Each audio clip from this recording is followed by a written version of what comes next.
Maligayang pagbabalik sa silid sitwasyon ng estratehiya. Ngayon, hindi tayo mag-uusap tungkol sa isang military drill o mga walang saysay na pagbabanta. Tatalakayin natin ang isang nakakagimbal na pangyayari, isang matinding geophysical disturbance na sumabog mismo sa bakuran ng higanteng China. Sa loob ng nakalipas na isang buwan, ang kapaligiran sa kanlurang Pasipiko ay hindi na lang tensyonado kundi nasa estado na ng pre-war. Kung dati, ang Tokyo ay laging pipiliing manahimik, yumuko at magtiis sa harap ng mga pagpapakita ng lakas ng mga aircraft carrier fleet at mga bomber ng Beijing na gumagala sa paligid ng Senkaku Islands o sa Taiwan Strait. Ngayon, ang senaryong iyon ay winasak na. Isang bagong karakter, isang tunay na Iron Lady ng Hapon, si Sanae Takaichi, ang humakbang sa entablado ng politika na may malamig at walang awang paninindigan na hindi pa nasasaksihan. Hindi siya umatras, hindi siya humingi ng tawad, hindi niya binawi ang anumang salita. Sa halip, nagpakawala siya ng 3 palakol ng kamatayan, 3 estratehikong atake na diretsyong tumama sa lalamunan ng ambisyong mapalawak ng China. Una sa lahat, sa diwa ng isang makabayang mamamayan, hinihiling ko na maglaan ka ng 1 segundo upang mag-subscribe sa channel. Pindutin ang like button. Hindi lang ito suporta para sa nilalaman, kundi ito rin ang karangalan ng Pilipino na magkaisa para sa ating dagat at kalangitan, teritoryo, nang gagalaiti ang Beijing. Nagwawala ang mga wolf warrior diplomat, ngunit sa pagkakataong ito, hindi natatakot ang mga Hapon. Nagigising sila isang dambuhalang militar na natutulog sa loob ng halos 85 taon sa ilalim ng balatkayo ng konstitusyong pangkapayapaan ay gumigising at ang humahawak sa susi para alisin ang huling kadena ay walang iba kundi si Sanae Takaichi. Ngayon, sama-sama nating pag-aaralan ng detalyado ang unang palakol sa kabuoang kampanya ng pagkontra na ito. Hindi lamang ito isang pagbabago sa pangangasiwa. Ito ay isang revolusyon sa ideolohiya, isang psychological warfare na nagpapanginig sa Beijing, ang reforma sa ranggo at normalisasyon ng militar. Balikan natin sandali ang nakaraan upang maunawaan kung bakit ang aksyon na ito ay nagpahirap sa China na kumain at matulog. Simula noong matalo sila sa World War II noong 1945, ang militar ng Hapon ay binuwag. Napilitan silang magsuot ng isang walang pinsalang pangalan, ang Self-Defense Forces. Inalisan sila ng karapatang magkaroon ng mga long-range offensive weapons. Ipinagbawal silang makipagdigma sa ibang bansa.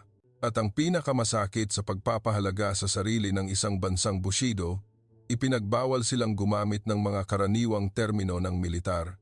Alam mo ba na ang isang sundalo ng Hapon ngayon ay hindi tinatawag na private, sergeant o colonel tulad ng lahat ng militar sa mundo?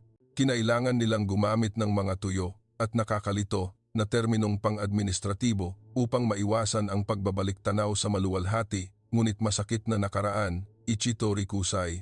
Ichito, Rikuho, mga pangalan na parang titulo ng office staff na nilikha para lamang paginhawahin ang takot ng mundo sa muling pagkabuhay ng Imperial Japanese Army. Iyon ay isang tahimik na kahihiyan, isang kimono circle na humihigpit sa espiritu ng sundalong Hapon sa loob ng halos 1 siglo. Ngunit sinabi ni Sanae Takaichi, tama na. Noong Nobyembre 11 at 12, isang maikli, ngunit mabigat na anunsyo ang inilabas mula sa Tokyo. Irerepaso ng gobyerno ng Hapon ang buong sistema ng ranggo at muling ididisenyo ang mga medalya ng Self-Defense Forces. Ang layunin ay malinaw, i-standardize ito ayon sa pamantayan ng NATO at Amerika. Aalisin ang mga nakakalito na pangalan, ang colonel ay magiging colonel muli. Ang captain ay magiging captain. Sa unang tingin, mukha lang itong pagpapalit ng pangalan, ngunit huwag kang magkamali. Sa militar, kapag tama ang pangalan, magiging makatuwiran ang salita. Ang pagbabalik ng tradisyonal na mga ranggo mga titulo na dating naghasik ng lagim sa buong larangan ng digmaan sa Asia-Pasipiko ay isang matinding mensahe sa Beijing. Hindi na kami isang high-class Coast Guard lang. Kami ay isang opisyal na militar. At handa kaming makipaglaban bilang isang tunay na militar. Ilarawan sa isip ang morale ng mga sundalong Hapon kapag suot nila ang bagong uniforme, May ranggong colonel sa balikat sa halip na ang walang kaluluwang Ichitori Kusai. Ang pambansang pagmamataas ay babangon ng mas malakas kaysa dati. Hindi na nila mararamdaman na sila ay mga civil servant na may baril, kundi mga mandirigma na nagtatanggol sa bayan, nagmamana ng bakal na disiplina at katatagan ng kanilang mga ninuno. Ang espiritu ng pakikipaglaban ang hindi nakikitang ngunit nakakatakot na sandata ay muling bubuhayin at iyon mismo ang pinakakinatatakutan ng China. Hindi natatakot ang Beijing sa mga sandata ng Hapon, marami silang misil, mas marami silang warship. Ngunit takot sila sa kaluluwa ng militar ng Hapon na muling nabuhay. Takot sila sa disiplina, sa sakripisyo, at sa malamig at walang awang kakayahan sa pakikipaglaban ng mga Hapon kapag inalis na ang mga tanikala. Ang reaksyon ng China ang pinakamalinaw na patunay ng takot na ito. Agad-agad, kumilos ang dambuhalang makinarya ng propaganda ng Beijing. Noong 2011, si Mao Ning, tagapagsalita ng Ministry of Foreign Affairs ng China na may matigas na mukha, ay nagpahayag, ang mga puwersang right-wing ng Hapon ay nagsisikap ng husto upang makawala sa mga hadlang ng konstitusyong pangkapayapaan at lumalim sa daan ng pagpapalawak ng militar. Ito ay isang aksyon na naglalagay ng asin sa sugat ng kasaysayan. Ang mga pahayagan ng Communist Party ng China tulad ng Global Times at China Daily ay sabay-sabay na naglathala ng mga editorial na nagbabala na muling binubuhay ng Hapon ang militarismo, na ang aksyon na ito ay mag-uudyok ng anti-Japanese wave sa buong Asya. Sinubukan nilang ipinta ang imahe ng isang Hapon na agresibo at mahilig sa digmaan upang ihiwalay ang Tokyo. Ngunit mga kaibigan, iyan ay isang mahinang pagganap lamang. Iyan ang pamilyar na taktika ng magnanakaw, sumisigaw ng hold-upper. Sino ang nagmimilitarisa ng South China Sea? Sino ang nagtatayo ng mga illegal na artificial islands? Ginagawa itong mga base ng missile at military airstrip? Sino ang araw-araw na nagpapadala ng mga bangka ng Coast Guard at mga maritime militia upang manggulo sa mga mangingisdang Pilipino sa West Philippine Sea at magbanta sa Taiwan? Ito ay ang China. Ang Beijing ay gumagastos ng militar na 6 na beses na mas malaki kaysa sa Hapon. Nagtataglay sila ng pinakamalaking standing army sa mundo na may 10,000 sundalo. Nagtatayo sila ng pangatlo at pang-apat na aircraft carrier na may ambisyong angkinin ang Pasipiko. Samantala, ang Hapon ay mayroon lamang 250,000 self-defense forces na nakatuon ng buo sa layuning ipagtanggol ang teritoryo. Subalit, nag-iingay ang China na ang pagpapalit ng ranggo ng Hapon ay banta sa kapayapaan? Nakakatawa. Sa katotohanan, lubos na nauunawaan ng China na ang unang palakol ni Takaichi ay hindi lang tumitigil sa pangalan. Ito ay isang hakbang tungo sa mas malaking pagbabago, ang pagtatatag ng Joint Operations Command. Dati, ang 6 na corps ng Hapon ay nagtatrabaho ng hiwalay, kulang sa koordinasyon dahil sa mga hadlang sa pangangasiwa. Ngunit sa bagong reforma, magsasama-sama sila upang maging isang bakal na kamao. Ang kakayahan na makipag-ugnayan sa militar ng Amerika at mga kaalyado ng NATO ay itataas sa isang bagong antas. Ang isang Hapon na colonel ngayon ay maaaring makipag-usap ng pantay at direktang mag-utos ng operasyon kasama ang isang Amerikanong colonel nang walang anumang balakid sa ritual o ranggo. Ito ay paghahanda para sa total warfare. Inaalis ng Hapon ang lahat ng pagkalito, lahat ng pagkaantala sa proseso ng pagpapasya. Kapag lumipad ang misil, hindi na nila kailangang maghanap sa diksyonaryo kung ano ang katumbas ng kanilang ranggo sa internasyonal na sistema ng pag-uutos. Agad silang re-responde, at ang bilis ang buhay at kamatayan sa modernong digmaan. Magbigay ng comment at like upang suportahan ang diwa. Naging napakatalino ni Takaichi. Hindi siya nagdeklara ng pagbili ng mga bagong sandata kaagad. Nagsimula siya sa mga tao, sa organisasyon, sa espiritu. Nininormalisan niya ang pag-iisip ng isang buong bansa. Gusto niyang maunawaan ng mga Hapon na ang pagkakaroon ng militar ay hindi kasalanan, ang pagtatanggol sa bayan ay hindi nakakahiya, at ang paghahanda para sa digmaan ang pinakamahusay na paraan upang mapanatili ang kapayapaan sa harap ng isang kapitbahay na nagpapatalas ng kutsilyo sa labas ng pintuan. Ang unang palakol ay naipagaspas na pinuputol ang psikolohikal na inferiority complex ng mga Hapon. Ngunit simula pa lang iyon, kung ang pagpapalit ng ranggo ay nagpagalit sa China, ang ikalawang palakol na susuriin natin ay ang talagang nagpapawis ng malamig sa Beijing. Ito ay may kinalaman sa pinakanakamamatay na sandata, ang pinakamataas na deterrent power na tinali ng Hapon ang sarili nito sa loob ng 60 taon, nuclear. Nagsagawa ang China ng live fire drill sa Yellow Sea upang magbanta. Mabuti, tugon ni Takaichi sa isang malamig na pahayag. Sisikapin ng parlamento ng Hapon na amyendahan ang 3 prinsipyo ng non-nuclear mula 2016. Hindi ka nagkakamali. Ang Hapon ang tanging bansa na nakaranas ng trahedya ng atomic bomb, ang bansang sumumpa na hindi kailanman makikisangkot sa nuclear, ay naglalagay ng daliri sa reset button para sa patakarang ito. Ito ay isang direktang sampal sa mukha ng nuclear intimidation strategy ng China at North Korea. Kaya, gaano katulis ang ikalawang palakol na ito? Bakit may kakayahan itong ganap na baligtarin ang balanse ng militar sa Asia-Pasipiko? Bakit ang isang nuclear submarine na may bandila ng Amerika na dumaong sa Hapon ay mas mapanganib kaysa sa isang aircraft carrier fleet? Tatalakayin natin ng detalyado ang matapang na pagbabagong estratehiya na ito at ang pananaw ng isang Japanese nuclear submarine fleet sa hinaharap na sisira sa Chinese Dream. Kapit ng mahigpit dahil tumataas ang init mula sa silid sitwasyon. Sa nakaraang bahagi, nasaksihan natin ang pagbasag ng Hapon sa psikolohikal na kadena sa pamamagitan ng pag-normalize ng kanilang militar.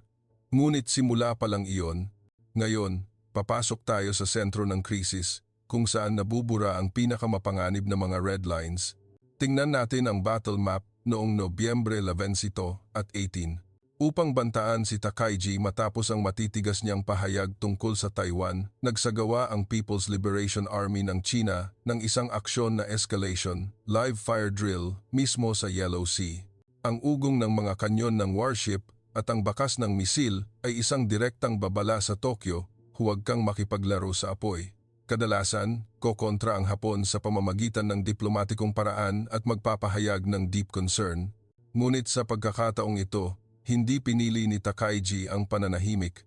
Pinili niya na i-activate ang ikalawang palakol, isang counter-attack na tumama ng direkta sa pinakamalaki, pinakamalalim na takot ng Beijing.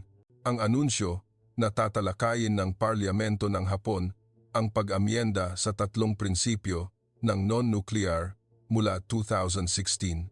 Upang maunawaan ang lakas ng pahayag na ito, kailangan mong malaman na ang 3 prinsipyo ng non-nuclear walang pagmamay-ari, walang paggawa, at walang pahintulot na pumasok ang mga nuclear weapons sa teritoryo ay itinuturing na holy sword ng pacifism ng Hapon mula noong 1967. Ito ay isang matibay na pangako, isang unwritten constitution na nagpapanatili sa Hapon bilang isang absolutely non-nuclear state sa loob ng halos 60 taon. Kahit nabanta ng North Korea, kahit na lumalaki ang China, nagtiis ang Hapon, tumanggi sa anumang presensya ng atomic weapons sa kanilang motherland. Ngunit ang ikalawang palakol ni Takaichi ay pumutol sa pasensya na iyon. Hindi niya hinihingi na gumawa agad ang Hapon ng atomic bomb iyon, ay masyadong mapanganib at madaling ihiwalay.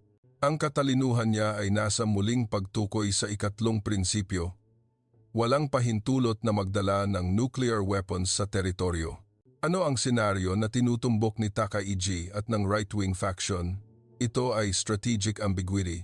Gusto nilang buksan ang mga estratehikong daungan tulad ng Yokosuka at Sasebo para sa mga nuclear attack submarines at aircraft carriers ng Amerika. Pinapayagang dumaong sila na may dalang tactical nuclear weapons sa mga emerhensiyang sitwasyon. Bakit ito nagpapanginig sa Beijing? Ilarawan sa isip ang sitwasyon sa South China Sea at East China Sea ngayon. Ang China ay tiwala sa kanilang estratehiya ng anti-access, area denial. Nagtayo sila ng makapal na firewall ng Dongfeng ballistic missiles upang pigilan ang mga American carrier na pumasok sa First Island Chain. Naniniwala sila na kung magkakaroon ng digmaan, hindi makakaabot agad ang Amerika upang tulungan ang Hapon o Taiwan dahil sa napakalaking distansya. Ngunit kung amyendahan ng Hapon ang nuclear principles, ang lahat ng plano ni Xi Jinping ay guguho. Sa puntong iyon, ang Ohio o Virginia-class nuclear submarines ng Amerika, mga ocean assassin na nagdadala ng daan-daang nuclear warhead o Tomahawk missiles ay maaaring magtago mismo sa Hapon.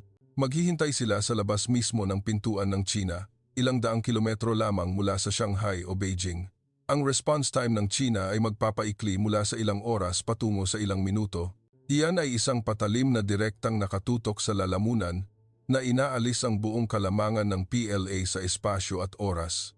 Higit pa rito, ang aksyon na ito ng Hapon ay direktang inspirasyon mula sa Washington Declaration sa pagitan ng Amerika at South Korea noong huling bahagi ng Oktubre, kung saan nangako ang Amerika na magpapadala ng nuclear submarine sa Korean Peninsula. Gusto ng Hapon ang isang katulad na pangako o mas matindi pa, nuclear sharing. Ngunit ang ambisyon ng ikalawang palakol ay hindi lang humihiram ng sandata mula sa White House. Ang talagang ikinababahala ng mga opisyal ng militar ng China ay ang kakayahan ng Hapon na gumawa ng sarili nilang nuclear-powered submarine. Alam nating lahat na ang Hapon ay may pinakamahusay na diesel-electric submarine technology sa mundo.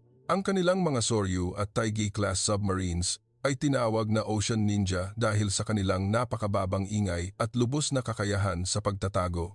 Ngunit ang kahinaan nila ay ang kailangan nilang umangat o gumamit ng snorkel upang mag-recharge ng baterya at mabagal ang paggalaw. Sa kabaligtaran, ang nuclear submarines ay mga tunay na halimaw. Maaari silang sumisid ng malalim sa ilalim ng dagat sa loob ng maraming buwan, gumagalaw sa mabilis na bilis ng walang refueling. Kung ang Hapon, na may superb metal processing at engine technology, ay bigyan ng green light ng Amerika upang gumawa ng nuclear submarines, ang balanse ng kapangyarihan sa ilalim ng Pasipiko ay magbabago ng permanente. Ang Chinese nuclear submarines ay matagal nang pinupuna ng mga eksperto sa kanluran dahil sa pagiging masyadong maingay at madaling matukoy. Kung haharapin nila ang isang nuclear submarine fleet na made in Japan na kilala sa pino at nakamamatay na katahimikan, ang South Sea at East Sea Fleet ng China ay magiging parang mga bibe na nakaupo sa tubig. Ang Great Wall Under the Sea Dream ng Beijing ay maglalaho. Bakit naglakas loob si Takaichi na gawin ang matapang na hakbang na ito ngayon? May tatlong pangunahing dahilan at lahat ay nagmumula sa brutal na pagbabago sa world order. Una, ang banta mula sa nuclear arsenal ng China at North Korea ay lumampas na sa threshold ng pagtitiis. Nagpapalawak ng baliw ang China ng kanilang nuclear warhead stockpile, inaasahang aabot sa 1,000 warheads sa 2030. Patuloy na naglulunsad ang North Korea ng mga misil sa ibabaw ng Hapon. Nauunawaan ng Tokyo na ang mga panalangin para sa kapayapaan ay hindi makakapigil sa misil, tanging ang katumbas na nuclear deterrent ang makakapigil sa kalaban. Ikalawa, ang pag-aalala tungkol sa American Nuclear Umbrella. Ang Hapon, tulad ng South Korea, ay nagtatanong, maglalakas loob ba ang Washington na isakripisyo ang New York o Los Angeles upang ipagtanggol ang Tokyo kung umatake ang nuclear? Ang pagbangon ng isolationism sa Amerika, lalo na ang posibilidad ng pagbabalik ni Donald Trump sa White House, ay nagpapaintindi sa Hapon na hindi sila maaaring magtiwala sa iba para sa kanilang pambansang buhay magpakailanman. Kailangan nilang maging self-reliant o hindi bababa sa pilitin ng Amerika na gumawa ng mas mahigpit na pangako sa pamamagitan ng pagpapahintulot sa presensya ng nuclear weapons sa Hapon. Magbigay ng comment at like upang suportahan ang diwa. Ikatlo, ang pangangailangan ng modernong digmaan. Sa pagkakaroon ng hypersonic missiles ng China, ang mga air at naval base ng Hapon sa lupa ay madaling masaktan sa isang first strike. Tanging ang nuclear submarine force na nagtatago ng malalim sa ilalim ng karagatan ang makasisiguro ng kaligtasan at makakapagpakawala ng mapangwasak na retaliation. Ito ang survival principle. Kung sisirain mo ako, hihilahin kita sa impyerno. At gusto ni Takaichi na magkaroon ng kakayahan na iyon ang Hapon. Ang pahayag tungkol sa pag-amyenda sa tatlong prinsipyo ng non-nuclear ay hindi lamang salita, ito ay ang hudyat para sa isang bagong arms race. Nagpadala ito ng mensahe sa Beijing na, habang mas pinipilit ninyo kami, mas magiging matigas kami. Habang mas nagbabanta kayo, mas magsasandata kami ng mas nakakatakot na mga armas. Nagkamali ang China sa kanilang kalkulasyon. Akala nila na ang live fire drill ay magpaparamdam ng takot sa Hapon, ngunit hindi. Tumulong lang ito kay Takaichi na itulak ang kanyang militarization agenda ng mas mabilis, mas malakas at mas determinado. Ang publiko ng Hapon na dating ayaw sa digmaan ay nagsisimula ring magbago. Nakita nila ang mga Chinese missiles na lumilipad sa ibabaw. Nakita nila ang mga Chinese warship na lumalapit. At nauunawaan nila na kung gusto mo ng kapayapaan, kailangan mong maghanda para sa digmaan. Ngunit ang ikalawang palakol, kahit matalim, ay hindi pa ang pinakamalaking atake. Ito ay may long-term strategic deterrent na katangian. Samantalang ang ikatlong palakol, ang huling palakol na ipinagaspas ni Takaichi ay ang talagang direct strike sa geopolitical vulnerability ng China. Ito ay may kinalaman sa isang isla, isang strait, at isang pangako ng buhay at kamatayan na ayaw marinig ng Beijing, Taiwan.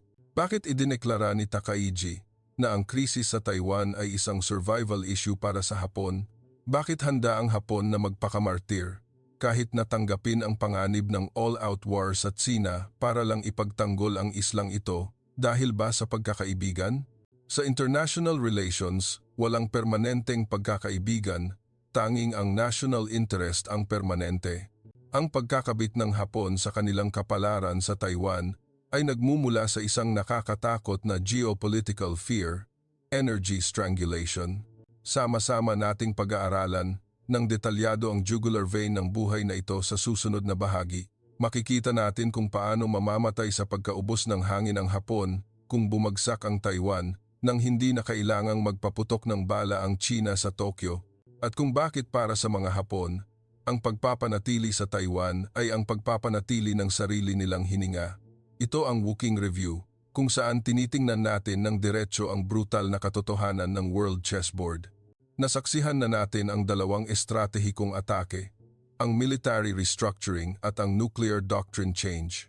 Ngunit kung ang unang dalawang palakol ay may long-term deterrent na katangian, ang ikatlong palakol na ipinagaspas ni Sanai Takaichi ay isang direkta, agaran, at walang kompromisong atake sa pinakasensitibong geopolitical vulnerability ng Beijing, Taiwan. Ang mensahe ni Takaichi ay napakaikli, ngunit kasing lamig ng isang hatol. Ang krisis sa Taiwan ay krisis ng Hapon. Ito ay issue ng kaligtasan. Bakit naglakas loob ang isang politiko ng Hapon na hayagang ikabit ang kapalaran ng kanilang bansa sa isang isla na nasa ilalim ng firing range ng China? Bakit handa ang Tokyo na tanggapin ang panganib na mahila sa isang mapangwasak na all-out war para lang ipagtanggol ang Taipei? Dahil ba sa pagkakaibigan? Sa silid sitwasyon na ito, hindi tayo nag-uusap tungkol sa damdamin. Nag-uusap tayo tungkol sa malamig na mga numero at mga linya ng buhay at kamatayan sa mapa. Ang brutal na katotohanan ay nakaharap ang Hapon sa panganib na mas-strangle, masakal, ng literal, nang hindi na kailangang magpaputok ng bala ang China sa Tokyo.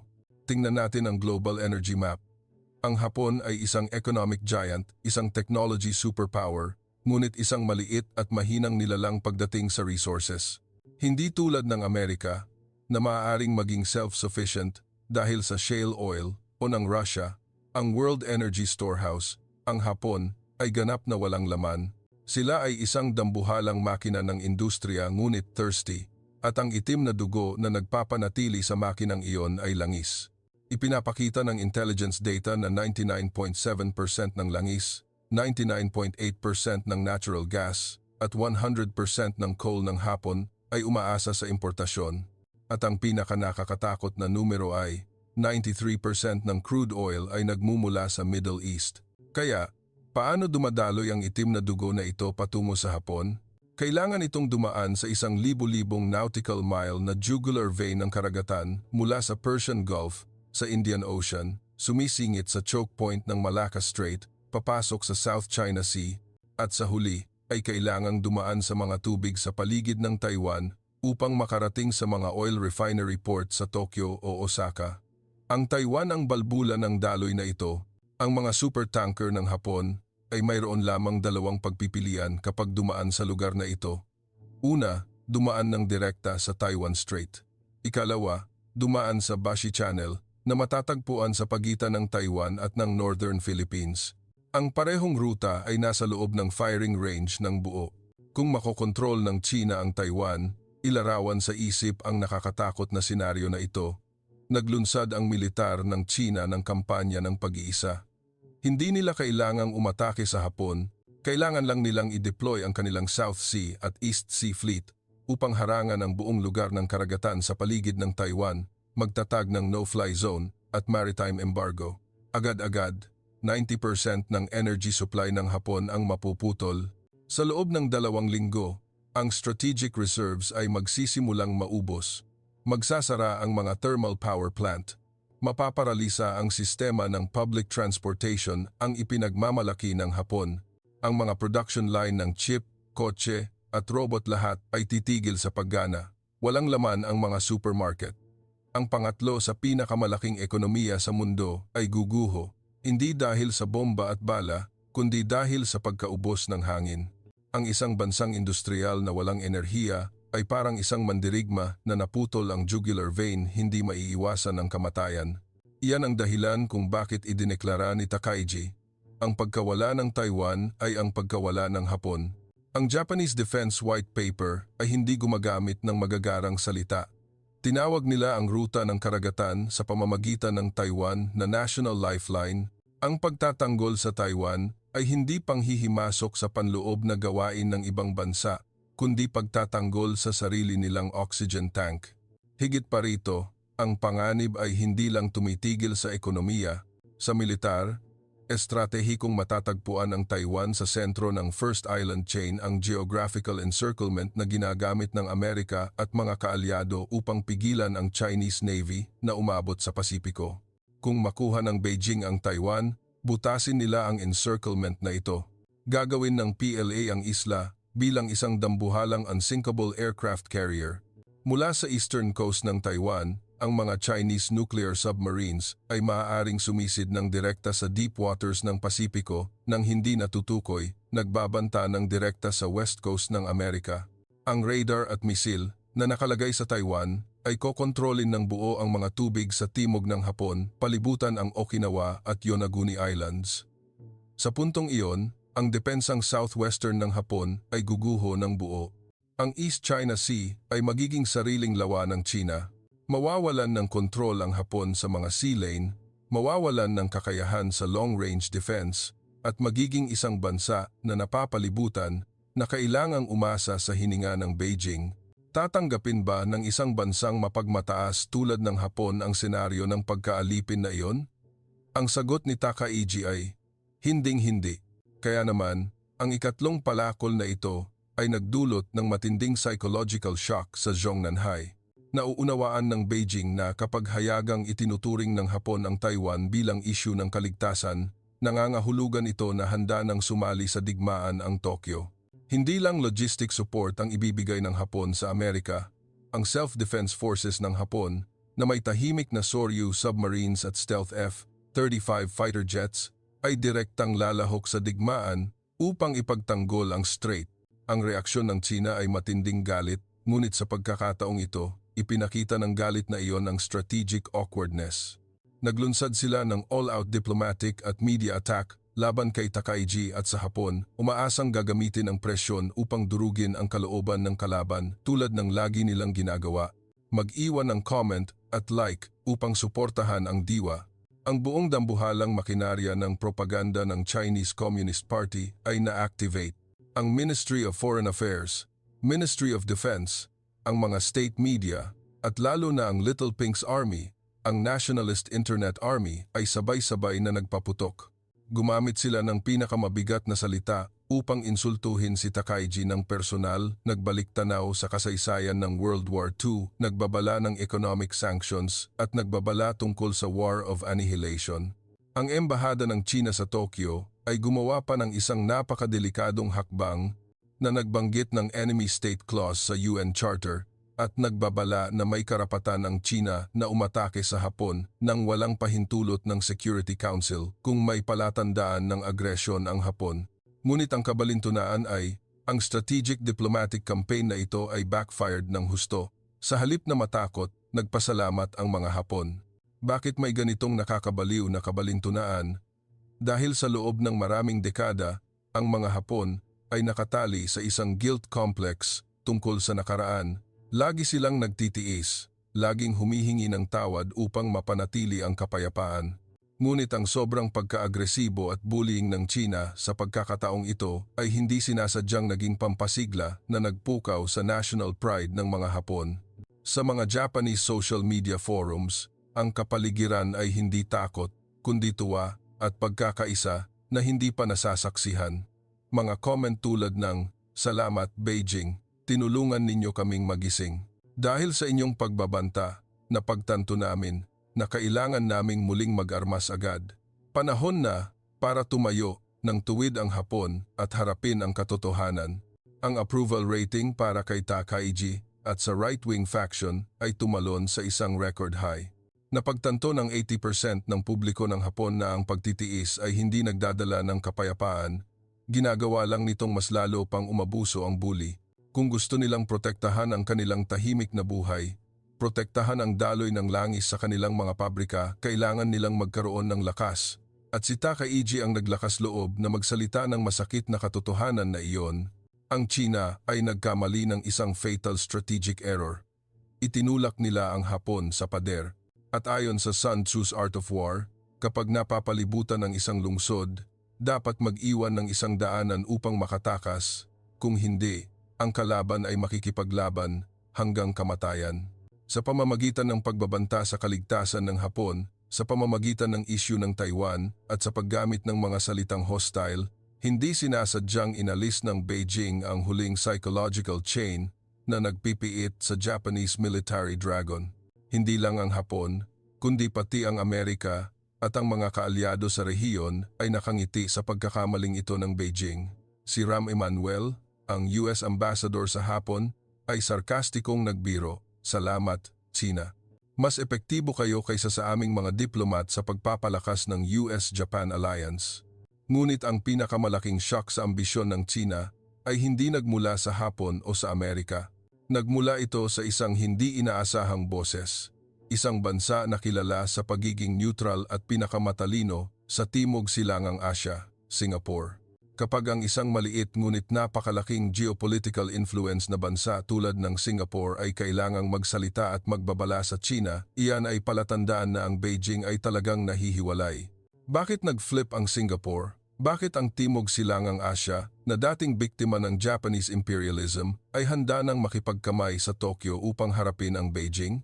Ang sagot ay nakasalalay sa balanse ng interest at sa takot ng isang bagong hegemonic order na sinusubukang itatag ng China. Sama-sama nating susuriin ang nakakagimbal na geopolitical shift na ito at ang pananaw ng isang Asian NATO na unti-unting nabubuo upang sakalin ang ambisyon ng China sa huling bahagi. Ang chessboard situation ay ganap ng nagbago. Hinugot na ng Hapon ang espada. Nagload na ng bala ang Amerika. At ang mas maliliit na bansa ay pumipili na ng panig. Ano ang gagawin ng China kapag napagtanto nila na napapalibutan sila ng mismong mga kaaway na sila mismo ang gumawa? Nalampasan na natin ang 3 axes na naghubog sa military order ng Silangang Asya ng Hapon. Ngunit upang maunawaan ang buong larawan ng pagbagsak ng gunboat diplomacy strategy na sinusunod ng China, kailangan nating tumingin sa timog kung saan may isang geopolitical rock na biglang nagsalita na nagpatinag sa buong Beijing, Singapore. Sa mga military at diplomatic observers, ang Singapore ay tinatawag na Switzerland of Asia. Ang Lion City na ito ay laging nagpapanatili ng isang matalino at neutral na paninindigan, sumasayaw sa pagitan ng dalawang superpowers na Amerika at Sina. Bihira silang pumuna ng hayagan, bihira silang pumili ng panig, at laging inuuna ang stability para sa negosyo. Ngunit sa pagkakataong ito, umungol ang leon ng isang matinding babala. Noong 1911, si Lawrence Wong, ang Prime Minister ng Singapore, ay nagbigay ng isang nakakagimbal na pahayag. Ang Timog Silangang Asya ay isinantabi na ang kasaysayan at naging mahalagang kasosyo kami ng Hapon. Dapat ding tumingin sa hinaharap ang China at Hapon. Sa unang tingin, mukha lang itong isang banayad na payo sa diplomatikong paraan. Ngunit sa wika ng international politics, ito ay isang direktang sampal sa mukha ng Beijing. Bakit? Dahil laging ginagamit ng Tsina ang history card ang mga krimen ng Hapon noong World War II bilang isang moral weapon upang ihiwalay ang Tokyo at tipunin ang suporta ng ibang mga bansang Asyano. Gusto ng Beijing na itayo ang imahe ng China bilang ang Big Brother na nagtatanggol sa Asya mula sa pagbangon ng Japanese fascism. Ngunit pinunit ng pahayag ng Singapore ang maskara na iyon. Nagpadala ito ng mensahe na, "Hoy, Beijing, kami ang mga tunay na biktima ng World War II sa Timog Silangang Asya ay matagal nang nagpatawad at nakipagkamay sa Hapon. Bakit kayo, isang malaking bansa, ay patuloy na naglilimos sa nakaraan, ginagamit ang nakaraan upang mambuli sa kasalukuyan, at ginagamit ang puot upang bigyang katwiran ang inyong agresibong ambisyon na mapalawak?" Ang pag-akyat ng Singapore ay hindi aksidente. Nagmumula ito sa isang survival fear na hindi naiiba sa Hapon. Ang Singapore ay isang global logistics center, isang pinakamahalagang maritime transit hub sa mundo. Ang kanilang ekonomiya ay nabubuhay dahil sa freedom of navigation. Ang sea at air transport ay direktang nag-aambag ng 12% sa GDP at lumilikha ng 25% ng trabaho para sa islang bansa. Bilyon-bilyong dolyar ng mga kalakal ang dumadaan sa daungan ng Singapore taon-taon. Mag-iwan ng comment at like upang suportahan ang diwa. Kung aatakihin ng China ang Taiwan o haharangan ang South China Sea upang bantaan ang Hapon, mapuputol ang daloy ng komersyo na ito. Mamamatay sa pananahimik ang daungan ng Singapore. Guguho ang kanilang ekonomiya. Para sa Singapore, ang isang agresibong China na gustong gawing sariling lawa ang mga international waters ay isang direktang banta sa kanilang kabuhayan. Ang aksyon ng Singapore ay ang huling patak na nagpapahiwatig ng isang malaking geopolitical shift, ang pagbuo ng isang spontaneous containment belt. Nagkamali ng husto ang Beijing nang akalain nila na ang kanilang military at economic power ay makakapagpilit sa kanilang mga kapitbahay na lumuhod. Ang katotohanan ay ganap na kabaligtaran. Ang gray zone tactics gamit ang mga Coast Guard boat upang bumangga, gamit ang water cannon upang atakehin ang mga barkong taga-supply ng Pilipinas o gamit ang mga eroplano upang manggulo sa Hapon, lahat ay nagtulak sa mga bansang ito na maging mas malapit kaysa dati. Kailanman ay hindi pa tayo nakakita ng ganitong kalinaw na pagkakaisa laban sa bullying ng China. Nagbukas ng mas maraming base ang Pilipinas para sa Amerika. Ang Australia ay nag-aarmas ng mga nuclear submarines upang magpatrolya sa South China Sea. Ang South Korea, Hapon at Amerika ay nagbabahagi ng real-time missile data. At ngayon, maging ang mga neutral na bansa tulad ng Singapore ay kailangang magsalita. Ang China ay nahuhulog sa sitwasyong napapalibutan ng mga kaaway. Gusto nilang ihiwalay ang Hapon, ngunit sa huli, sila mismo ang nahihiwalay. Gusto nilang hatiin ang US-Japan alliance, ngunit hindi sinasadyang pinatibay nila ito. Gusto nilang bantaan ang Taiwan, ngunit ginawa lang nilang mas nagmamalasakit at nangako ang buong mundo na protektahan ang isla. At ang pinakanakakatakot na bagay para kay Xi Jinping ay hindi ang mga kaaway sa labas, kundi ang internal rot ng sarili niyang People's Liberation Army. Habang sa labas, ipinapakita ng PLA ang lakas sa aircraft carrier na Fujian, stealth fighter na J-20 at hypersonic missiles. Sa loob, ang Dragon na ito ay kinakain ng sakit ng katiwalian. Ang serya ng purge ng matataas na general sa Strategic Missile Force, ang trump card ng China, ay naglantad ng isang hubad na katotohanan. Ang loyalty at actual combat capability ng militar ng China ay isang malaking katanungan.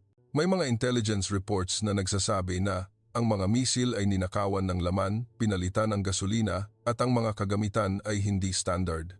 Ang isang militar na hindi pa nakaranas ng tunay na labanan sa loob ng mahigit 40 taon at ngayon ay kinakain ng katiwalian, maglalakas loob ba itong harapin ang isang handang-handa at mahusay na military alliance kasama ang Amerika, Hapon at mga kaalyado? Marahil alam ni Chairman Xi Jinping ito ng mas mabuti kaysa kaninuman. Iyon ang dahilan kung bakit, kahit na ang mga salita ay napaka-agresibo, ang aktwal na aksyon ng China ay nananatili sa antas ng pagpapakita ng lakas. Natatakot sila sa isang tunay na digmaan. Natatakot sila na kung magpapaputok, ang superpower military facade ay aalisin na magpapakita ng isang mahinang paper tiger sa loob. Bumalik tayo sa hapon. Ang tatlong axis ni Sanae Takaichi ay matagumpay na natapos ang kanilang misyon. Ang unang palakol, ang military reform, ay naghanda ng isang propesyonal, disiplinado at punong-puno ng pagmamataas na puwersa sa labanan.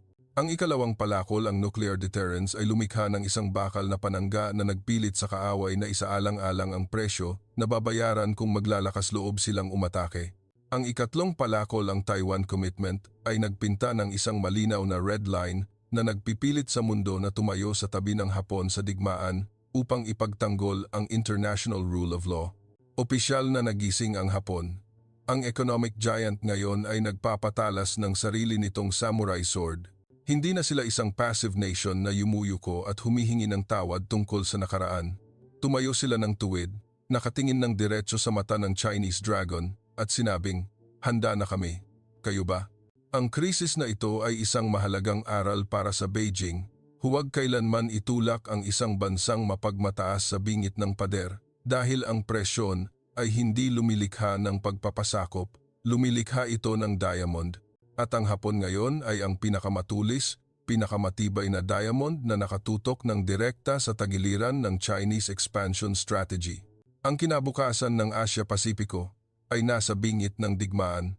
Aatras ba ang China o maglalakas loob silang gumawa ng all-in strike? Opisyal bang mabubuo ang isang Asian NATO upang sakalin ang ambisyon ng Beijing? Ang sagot ay nasa hinaharap pa, ngunit may isang bagay na sigurado, tapos na ang panahon ng pagtitiis. Nagsimula na ang panahon ng patas na komprontasyon. At sa game of survival na ito, kung sino ang may iron will, siya ang mananalo. Salamat sa inyong pagsama sa Woking Review sa espesyal na strategic analysis series na ito.